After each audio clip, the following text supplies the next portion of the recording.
What is going on, guys? JD from New York here, and yes, I do have a Monday Night Raw review for you guys for last night's show, February 10th, 2014, and like I always say, and I always mean it, fuck those other guys. Fuck those other guys. This is your number one source for all your WWE needs right here on YouTube.com. Now, let's talk about Monday Night Raw last night.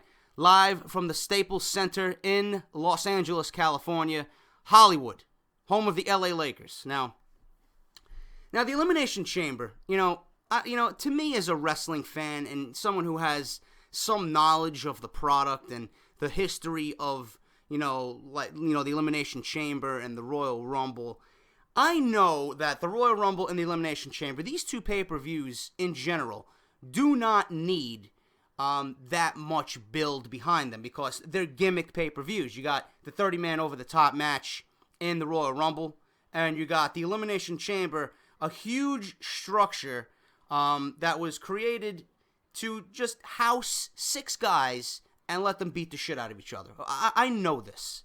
Matches like that do not need any build, okay? You put 6 guys in there, you put a stipulation, whether it be a championship match, whether it be a shot for a championship match at WrestleMania. I know these matches don't need any build simply because they are gimmick matches. They're going to sell themselves.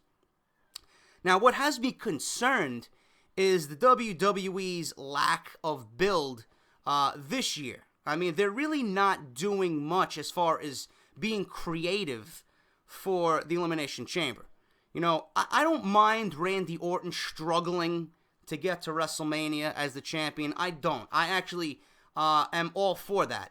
He's the WWE champion. He has to show why he deserves to be in the main event at WrestleMania. Now, we all know Batista doesn't deserve jack shit, but usually the way it is that the winner of the Royal Rumble is got an easy pass to WrestleMania 30. Or WrestleMania in general. And this year, obviously, it's Batista. He's got an easy pass. He won the Royal Rumble. He's got his ticket to WrestleMania already punched. Randy Orton's going to have to fight his way to WrestleMania. So, the WWE is putting him in matches against everyone he's going to be competing against at the Elimination Chamber. He already lost to Daniel Bryan. I don't know the spoilers on SmackDown since I was going through my grandpa's funeral and wake last week, so I really didn't read up on it. I believe he fought Christian last week on SmackDown. He lost to John Cena last night on Monday Night Raw. He's fighting Antonio Cesaro on SmackDown this Friday, which will be taped today on Tuesday night. Now, what has me concerned about this, and the reason why I'm talking about this right out of the gate to start this review, is that Randy Orton has the potential to lose all these matches. And again, that's going to, fall back on WWE being very lazy and uncreative. If Randy Orton loses all these matches heading into the Elimination Chamber, what do you think is going to happen at the Chamber if he loses to these 5 guys? Is he going to lose to Cesaro? Is he going to lose to Sheamus? It's one of those things that, if he loses all these matches, obviously when the Chamber comes, he has no choice. The WWE has no choice but to book him to win the Chamber. And then our nightmares come true, and we have Batista versus Randy Orton as the main event for WrestleMania 30, and that does not speak to me as being a WrestleMania 30 main event. Now, when I come to News and Rumors later this week, there's going to be things about Daniel Bryan possibly being inserted into the WWE Championship picture. There's going to be ideas being thrown around about where Daniel Bryan fits into all this, and I'll talk about that there. But something really needs to be done as far as the WWE Championship match at WrestleMania. It really needs to be revamped. It needs to be reimagined because this is just not going to work for me. It's just not going to work. Now, they're pretty much setting up Randy Orton to win the Elimination Chamber. And again, when I do my behind the mic preview and predictions, I don't want to tell you what I'm thinking for the Elimination Chamber, but I'll give you a glimpse right now into what I want to happen. If I was booking WWE, I would honestly have Brock Lesnar destroy John Cena. Yes, John Cena. I would have Brock Lesnar destroy John Cena. Make a fucking statement. Don't pick out the typical guy, the usual suspect like Christian or Cesaro. I'll talk about Cesaro in a little bit, but have Brock Lesnar take out John Cena. Have him make a fucking statement. Listen, I just took out your biggest fucking guy, your superstar. I want in the fucking chamber. You didn't want to give me what I wanted 2 weeks ago? You didn't want to listen to my demands? I'm going to fuck up your pay-per-view. Now, obviously, this is not the way Brock Lesnar's going to talk, but I'm giving you the New York attitude behind all of it. This is what I would do. Brock Lesnar destroys John Cena.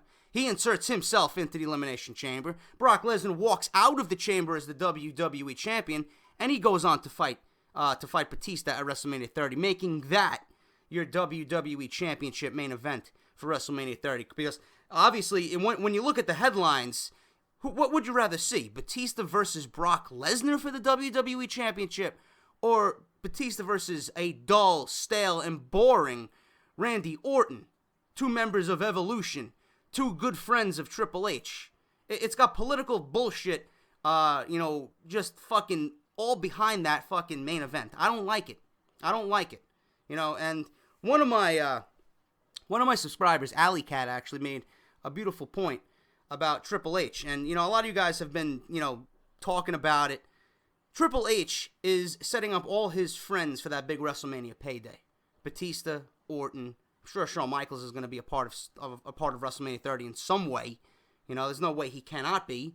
You got the New Age Outlaws with the WWE Tag Team Championship. I mean, this is fucking ridiculous. You had Kevin Nash in the Royal Rumble. I mean, Triple H is taking care of his friends. He's not doing what's best for business. What's best for business is someone else instead of Randy Orton as the WWE Champion. I don't want Randy Orton as the WWE Champion going into WrestleMania, but the way they're setting up Randy Orton with these matches before the Chamber, they're setting him up to win, and that's what scares me. And the other thing that scares me is that there's a huge question mark surrounding WrestleMania in itself. There's reports going around that WrestleMania isn't going to be decided on until after the Chamber is over. That means you have 6 weeks to build WrestleMania. WrestleMania 30 should have been the biggest event ever. You should have had this event planned 1 year in advance about what you wanted to do, who you wanted to bring in, who you wanted to sign to the event. That hasn't happened. Now we're looking forward to the February 24th Monday Night Raw. This Monday Night Raw is where Hogan will be making his WWE return. The Undertaker will be returning to start his program with whoever he's fighting at WrestleMania. I don't even know at this point. It could be Daniel Bryan, it could be Sting, it could be Brock Lesnar, it could be my grandmother for all I know. I don't know. The WWE has not given us any solid idea about where WrestleMania is going outside of Batista and Randy Orton and John Cena and Bray Wyatt. There's just too much question going on right now, and I don't like that. And then obviously you have Batista against Del Rio at the Elimination Chamber, which was also announced last night on Monday Night Raw. All I'm going to say is this, and I said this on Twitter. Del Rio has nothing else to do. He has nothing else to do. But, Batista also has nothing else to do. Okay? Obviously, you've been teasing Del Rio's frustration with Batista ever since the Royal Rumble. Before even Batista returned on Monday Night Raw. So, you're going to have Batista now slap the shit out of... you're going to have Del Rio slap the shit out of Batista's face last week. You're going to have Del Rio again cheap shot him this week, and then Batista just snaps. He spears him, and then he puts him through Michael Cole's announce table. Okay? Del Rio was laid out completely. He was destroyed. And then Triple H makes the match of Batista versus Del Rio. Now, after what you've seen last night on Monday Night Raw, I pose this question to you guys. Why is this match, Del Rio versus Batista, even worth watching at the Elimination Chamber when we all know what the end result is going to be? Do any of you believe that Del Rio has a legitimate shot at beating Batista at the Elimination Chamber? It is a waste of 10 to 15 minutes that could be used for something better. That's all I'm going to say about that. Pointless.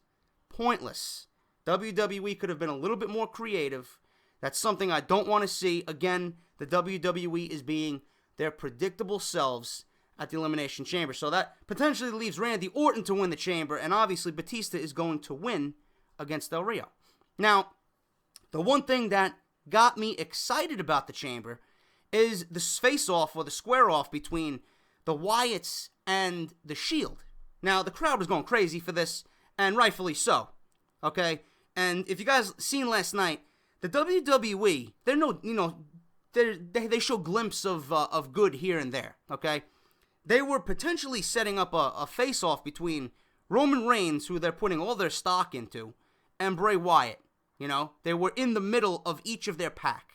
You have Eric Rowan and Luke Harper on Bray Wyatt's side, and you have Dean Ambrose and Seth Rollins with Roman Reigns in the middle, by his side, okay? A potential face-off between Reigns and Wyatt at the Elimination Chamber could be fucking epic, okay? The way Roman Reigns is being portrayed in the Shield, and what you know, the great fucking, you know, match that Wyatt had with Bryan at the Royal Rumble, and just what he's been doing with his in-ring work and his promos, it's going to come to a head at the Chamber, and I'm excited about that. And pretty much it was like one of those old gunslinger type days back in the Wild Wild West. You know, you make your move first. They're inching closer and closer to the ring, you know, and the crowd's going crazy cheering for this, you know. And then obviously, in typical heel fashion, the Wyatts back out, and Bray Wyatt saying, "I'll see you at the Elimination Chamber." You know, just teasing it here and there, building up suspense, and, you know, getting you invested into the feud. Reminded me of an old school day back in the WWE. I liked that segment last night. I'm excited for that match. The only thing that I have a problem with is that it's a standard six-man tag. We've seen so many standard six-man tags with the Shield and the Wyatt family. There's got to be some type of stipulation. Whether it be an elimination-style match, you know, like a Survivor Series, but you have 3-on-3 instead of 4-on-4, or you put these six guys in the chamber and let them beat the shit out of each other. That's something I would have liked to see. But, I mean, the WWE should be a little bit creative here as far as the match goes for the pay-per-view. I don't want to see a standard six-man tag. We see these guys in six-man tags all year round for the last year. Do something a little bit different. This is the blow-off to this feud before Bray Wyatt goes on to do what he's got to do with John Cena. And then Roman Reigns, and I don't know what's going to happen with the Shield and when they're going to be teasing a complete breakup, when Roman Reigns is going to break free, what he's going to do as a singles guy. We don't know yet, but it's there. It's coming. We know it's coming. But as for this match, they got to do something a little bit different for the Chamber. Hopefully WWE develops a brain from here on out with the last 2 weeks before the Chamber and gives us something special, you know, between the Shield and the Wyatts. I want to see something, you know, some kind of stipulation, but we'll see what happens. Now, the other thing I want to talk about is Daniel Bryan. Now, Daniel Bryan's segment last night, they gave him the night off. Obviously, you know, I wasn't a big fan of that. But you really can't be giving the guy the night off. You know, Punk is obviously missed, okay? He's incredibly missed. His presence on Monday Night Raw is missed, okay? You got Brock Lesnar not there because he fulfilled all his dates up until WrestleMania. You know, you don't want to use him extra than you have to, otherwise you got to pay him.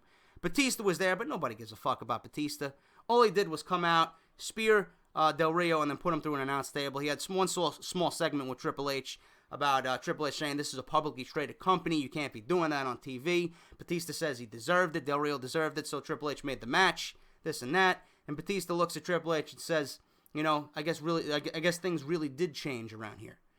You know, but I don't care for Batista. You really can't have all these guys not being active, and you have Punk and you have Lesnar on the show. You can't give Daniel Bryan the night off, even though he was there. You know, you gave the fans what they wanted. They seen Daniel Bryan. They got the yes chance out of their system. They got the Daniel Bryan chance out of their system. You know, they're teasing something with Kane. I mean, I don't know what's going on with Daniel Bryan, but to me, you can't give him the night off. You got to have him in the ring. You got to have him performing. But I mean, it's like a double-edged sword. You know, I'm not going to complain too much about it because I want him being healthy going into WrestleMania. I don't want him to fucking have a freak accident, hurt himself, overwork himself. So, you know, I'm not going to go too much into it. I'm not going to complain too much about it. But, you know, with Punk being out, Lesnar not being there, Batista being boring as fucking hell, Orton being boring as hell, John Cena and Randy Orton having their 218th match last night, which I fell asleep during because that's how fucking boring it was. You know, it's not good to have your number one guy right now in Daniel Bryan not wrestling. So I found that being a problem, but I understand why they did it. And as long as the crowd got some glimpse of Daniel Bryan last night, it was okay. But as for the show, guys, you know, the wrestling itself on Monday Night Raw last night was top-notch. It was top-notch. The match with The Shield against Cody Rhodes, Goldust, and Rey Mysterio was a great match. Okay? That was a great match. And like I said a couple of weeks back concerning the Tag Team Championships, why did they take the Tag Team Championships off of the Rhodes brothers? Once again, they prove to you that you put them in a match and they're going to shine and they're going to deliver quality entertainment. And that's what they did last night against The Shield. Who else for? You got Sheamus and Christian versus the All-Americans. Okay, the Real Americans. Now, this match was fucking great. This was a great tag team match.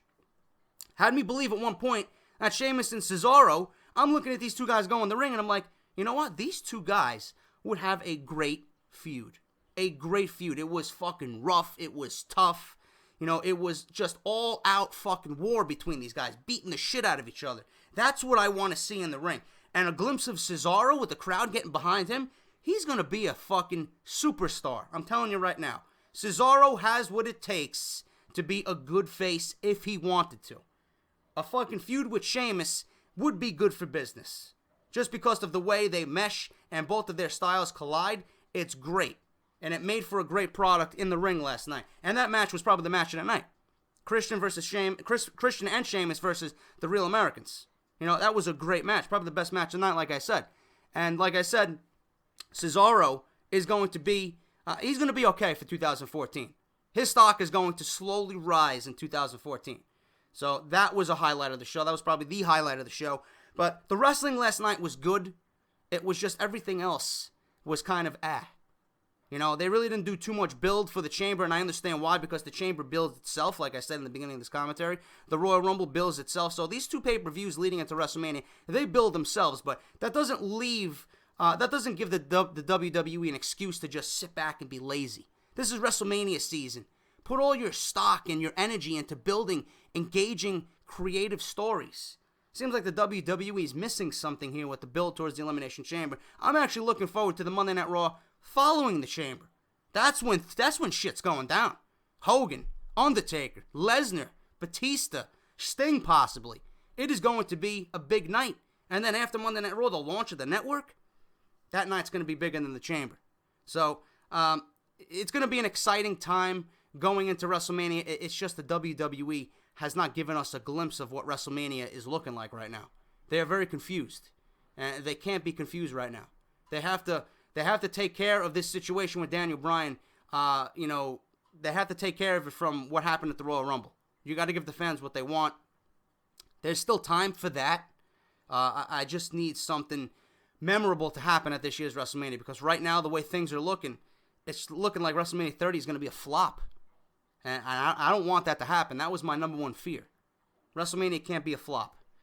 You know, Elimination Chamber, we'll find out what's going on. After the Chamber, we'll have a lot more answers to all these questions for WrestleMania. But I'll be definitely giving you guys a preview and predictions for the Elimination Chamber in a small behind the mic video coming up in a couple of weeks. I got news and rumors later this week, as always, guys. So if you enjoyed this Monday Night Raw review, let me know what you think down below. Like, favorite, share, comment, subscribe. If you guys missed any one of my other WWE videos, links are down below. If you missed news and rumors, link is down below in the description as well as in the comment section. Okay, so I'll see you guys on Saturday morning, WWE news and rumors, and I'll see you then, guys. Take care, and I'll talk to you soon.